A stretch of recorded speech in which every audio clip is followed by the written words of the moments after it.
everybody, Adam Nelson here with another Spirit Bear Wild Leadership Moment.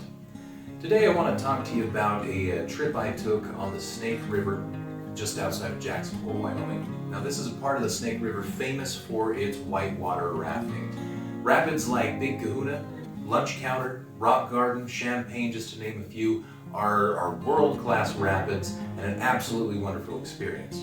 Now most people, when they go down that river, they're going to take a large raft, they're going to have the helmets and the life jackets, all these different things, and that's fantastic. But I'm going to tell you, it's a whole different experience when you do what we did and take those rapids in a canoe.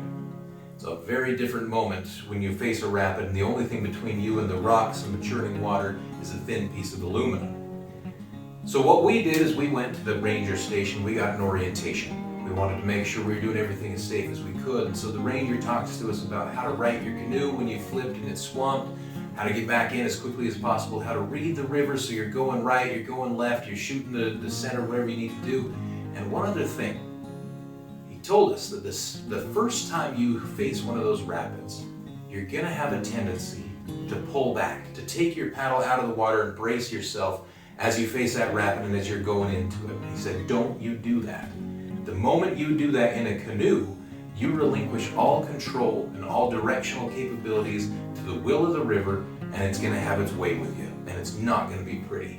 Canoes are going to flip, they're going to roll, they're going to turn over, they're going to swamp, and you're going to find yourself on your backside getting thrown against rocks and spat out on the other end, if you're lucky. So, we get into our boats and we're heading down the river. Now, I don't know if it was the smell of the pine in the air, the mist of the water in our face, or this lazy mile that we're on, but we were lulled into a false sense of security because a lot of those things that the ranger shared with us, those nuggets of wisdom, kind of faded from our mind. And we were thinking, all right, we're going to hit this rapid, we're going to go into it, it's going to be great.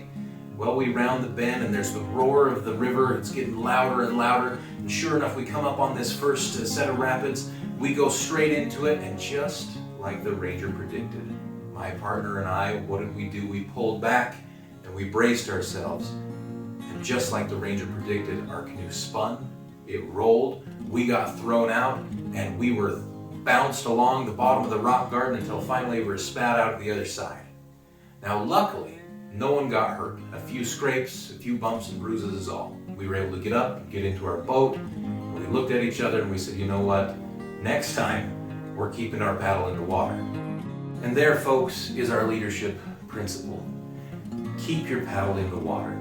Yes, as a leader, you're going to face some pretty stiff rapids. The water's going to be high, the waves are going to be roaring, and there's going to be some fear that settles into your heart. But resist the temptation to pull back. Resist the temptation to take your paddle out of the water in those moments. Have the difficult conversation when you need to have the difficult conversation. Stand up, even if you're going to be standing alone for something that you know is right. Keep your paddle in the water. Keep pulling forward. Don't give up your ability to control the situation. Don't relinquish that ability to the powers that be. The outcome is not going to be very pretty. Keep paddling. Keep moving forward.